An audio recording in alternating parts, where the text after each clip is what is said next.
안녕하십니까. 성북군의 혼술 6월 7일 일요일에 인사드립니다. 매주 일요일은 제가 정가 뒷담화 코너를 보내드리는데 오늘 들려온 소식을 좀 전해드려야 될 것 같습니다. 원래 이 소식도 제가 가급적이면 다루지 않으려고 했는데 시간이 좀 흐르면서 몇 가지 살펴봐야 될 문제들이 나와서 말씀을 드리겠습니다. 일본군 위안부 피해자 할머니 쉼터, 그때 논란이 됐던 것은 안성 쉼터고 마포에 쉼터가 있죠. 그 마포구 연남동에 평화의 우리집 그 쉼터가 있는데 여성 소장, 나이가 60입니다. 여성 소장이 자신의 집에서 숨진 채 발견이 됐습니다. 오늘 아침에 경기 파주경찰서가 공개한 내용이죠. 그러니까 어제 오후 밤늦게 그 소장과 함께 근무하는 쉼터 직원의 신고에 따라서 파주 시내에 있는 그 아파트 안을 확인한 결과 그 소장이 숨져 있었다, 이렇게 발표를 했습니다. 어제 밤 10시 35분쯤 파주 한 아파트 4층에 있는 소장 집 문을 열고 들어가서 화장실에 숨져 있는 소장을 발견했다는 겁니다. 유서가 있는지는 아직 드러나지 않고 있고, 경찰은 일단 외부 침입이나 타살 흔적이 없기 때문에 스스로 극단적인 선택을 한 것으로 보인다. 그러면서 주변을 상대로 정확한 경위를 조사 중이다. 이까지 지금 이야기를 하고 있습니다. 이 마포구 평화의 우리 집은 몇 번 언론에 보도가 됐죠. 정의기억연대 그리고 정대협 한국정신대문제대책협의회, 이 양쪽 기구가 기존의 서대문구에 있던 피해자 할머니들의 쉼터, 이것을 마포구로 옮겼습니다. 그러면서 명성교회, 당시 2012년에 명성교회의 무상임대를 받아서 조성한 위안부 피해자 할머니들의 쉼터죠. 작년 1월에 타계한 고 김북동 할머니가 생전에 그곳에 계셨고, 현재는 위안부 피해자 한 분이 요양보호사들의 도움을 받아서 거기에 거주를 하고 있습니다. 그 쉼터를 관리하던 여성 소장, 60세 여성 소장이 극단적인 선택을 한 겁니다. 이 사건을 수사하고 있는 윤미향 씨와 관련된 정대협 정의연 사건을 수사하고 있는 서부지검은 지난 5월 21일에 이 평화의 우리집 이 쉼터를 한 3시간 동안 압수수색을 했습니다. 3시간 압수수색을 했는데, 그 전에 이 정의연과 정대협 사무실에서 압수수색을 해보니까 일부 자료가 그 마포 쉼터에 있는 것을 어떤 그런 정황을 확인을 하고 그 쉼터에 대해서 압수수색 영장을 발부받아서 3시간 동안 집행을 했습니다. 다시 말씀드리지만 저는 이 가급적 사람이 목숨을 스스로 포기한 이 사건을 다루게 되면 어떤 유혹 같은 것을 이야기하게 되기 때문에 다루지 않으려고 하다가 이 시간이 지나면서 이 사건이 오전 9시쯤에 보도가 되기 시작했습니다. 그리고 지금 시간이 4시 10분을 넘어가고 있습니다. 다루지 않으려고 했는데 이 시간이 지나가면서 언론의 취재에 의해서 석연찮은 방향으로 가는 내용, 그런 내용이 좀 발견이 되기 때문에, 그러니까 가령 예를 들어서 사망 원인을 두고 스스로 극단적인 선택을 한 원인을 두고 일종의 이것이 잘못되면 진실게임으로 번지지 않을까, 그 부분 하나가, 또 윤미향, 정대협, 정의연 관련한 파동 이후에 그 안에 내부에서 어떤 말들을 오갔었고 거기에 이 소장도 같이 섞였을지도 모른다, 이런 의혹이 생기는 그런 의문이 생기는 보도가 나오고 입장들이 나오기 때문에 제가 이것은 그냥 맥락만 한번 정리를 해드릴 필요가 있다, 이렇게 생각을 했습니다. 이것이 앞으로 또 새로운 방향으로, 윤미향 파동이 새로운 방향으로 나갈 수도 있기 때문에 제가 간단하게 2가지만 정리를 해드리겠습니다. 여파가 이어질 것 같아서 말씀을 드리는 겁니다. 맥락만. 하나는 정의연은 입장문에서 경찰의 강압수사가 이 극단적 선택의 한 원인이 된 것 같은 뉘앙스를 풍겼습니다. 직접적으로 그렇게 이야기는 하지 않았지만 입장문을 읽어보면은 그런 취지로 읽힙니다. 오늘 입장문을 냈는데 이렇게 이야기를 했습니다. 고인이 최근에 정의연을 둘러싸고 일어나는 상황을 받아들이기 힘들어했다. 그리고 쏟아지는 전화와 초인종 벨소리, 카메라 세로로 불안한 하루하루를 보냈다. 고인이 그렇게 불안하게 검찰 수사가 진행되고 나서 여론 언론 보도가 시작되고 나서 불안한 하루하루를 지냈다. 그렇게 하면서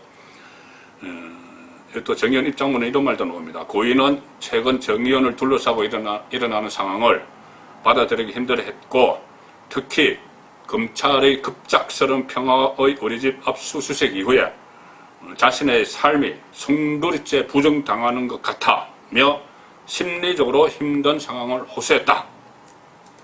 이렇게 정의연이 입장문에서 밝혔습니다. 그런데 오늘 검찰도 입장문을 냈습니다. 서부지검에서 입장문을 냈습니다. 수사를 했던, 압수수색을 했던 검찰 입장문은 이렇습니다. 평화의 우리집, 이 소장 사망 사건과 관련해 진심으로 애도를 표한다. 이렇게 이야기를 하고 서울 서부지검은 정의연 고발 등 사건과 관련해서 고인을 조사한 사실도 없고 조사를 위한 출석 요구를 한 사실도 없었다. 이렇게 이야기합니다. 일단 어느 정도 선을 긋는 것이죠. 그러면서 갑작스러운 소식에 서부지검도 그 경위를 확인 중에 있다. 이렇게 검찰 입장이 나옵니다. 이 부분, 그러니까 정의연 입장문과 검찰 입장문을 비교를 해보면 첫째는 그 쉼터 소장에게까지, 여성 소장에게까지 강압 수사를 했는지, 그래서 정말 여성 소장이 견디지 못할 지경까지 갔는지 그 부분은 규명이 돼야 됩니다. 강압 수사가 있었는지 여부. 아직 유서가 있는지 없는지 확인이 안 되기 때문에 이 부분도 차차 밝혀지겠죠. 두 번째는 어제 숨진 소장과 윤미향 씨 또는 정의연, 정대협 사이에 이 파동이 일어나고 나서 검찰 수사가 진행되고 나서 어떤 직접적이든 간접적이든 어떤 접촉이 있었고 서로 어떤 말이 오간 것이 있는가, 그 부분입니다. 왜 그 부분을 생각하게 되냐면은 제가 처음에도 말씀드렸지만 경찰에 따르면은 이 소장은, 숨진 소장은 어제 저녁 10시 35분께 주거지인 경기 파주 소재 한 아파트에서 발견이 되죠. 어제 10시 35분께. 그리고 경찰을 통해서 언론 보도가 시작된 것이 오늘 아침입니다. 오늘 아침 9시 그 시점인데 더불어민주당 윤미향 의원이 오늘 오전에 서울 마포구 그 평화의 우리집에서 울음을 터뜨리고 있는 이 모습이 카메라에 잡혔습니다. 윤미향 의원은 이 소장과 쉼터에서 일한 이 소장과 2004년부터 16년 동안 인연을 맺어왔습니다. 16년 동안. 자, 그래서 그 소식을 듣고 가서 울음을 터뜨리는 장면이 언론사 카메라에 부착이 됐습니다. 그런데 윤미향 의원이 오늘 숨진 채 발견된 이 소장에 대해서 어제 저녁에 페이스북에 한 해고 글을 올렸던 것으로 지금 확인이 되고 있습니다. 지금은 지웠습니다. 어제 10시 35분에 발견이 됐으니까는 그 전에 같은 직원이 막 연락을 하고 있으니까 어제 어쨌든 숨졌겠죠. 더 그 확인을 해봐야 되지만은. 그런데 어젯밤에 윤미향 의원이 글을 하나 올리는데 그 글이 뭐냐면은 올해 1월 달에 그 소장에 대해서 썼던 글을 어제 공유를 했습니다. 새로 쓴 거는 아니고 1월 달에 그 소장에 대해서 썼던 걸, 그러니까 이런 파동이 있기 전이죠. 썼던 거를 다시 공유를 했는데 그래서 또 다시 지웠습니다. 지금은 지워져 있습니다. 그러니까 이 해당 글을 공유를 했던 시점에 그 소장의 사망 소식을 들었는지는 아직 확인되지 않죠. 만약에 사망 소식을 들었으면 그에 따른 또 다른 글도 있었을 텐데 일단은 1월 달에 썼던 글만 다시 올렸다가 지운 겁니다. 그 글을 보면 윤미향 의원은 상당히 그 과거를 많이 해상을 합니다. 급여는 80만 원밖에 못 드린다 했는데도 이래도 좋은 일에 함께 하는 일인데 괜찮다고 해서 만나게 된 것 같다. 2004년부터. 그리고 할머니들에게 괴롭힘을 당하면 할머니들 저녁 식사 챙겨 드린 후에 잠시 골목 식당에 둘이 함께 앉아서 소주 한 잔 기울이며 같이 엉엉 울었다. 자, 이런 소외도 표현을 하고 그동안 이 소장이 사표를 3번 제출을 했다 이야기도 합니다. 그런데 뭐 3번째 사표도 결국은 다시 적고 또 엉엉 울었고, 덕분에 우리 쉼터 평화의 우리 집에서 만들어내는 우리와 할머니들의 웃음이 우리 운동에 큰 에너지가 되게 했다. 그러면서 내내 행복하고 건강하자 이렇게 썼습니다. 거기 쓴 것은 1월달이지만은 어제 이것을 본인의 SNS에 다시 올렸다가 지웠던 거죠. 내내 행복하고 건강하자 이렇게 썼는데, 그 시간에는 이 소장이, 여성 소장은 숨져 있었습니다. 자, 극단적인 선택을 한 시간대와 비슷한 시간대에 윤미향 의원이 1월 달에 올렸던 글을 다시 올리면서 과거를 해상했다는 것. 무슨 의미일까요?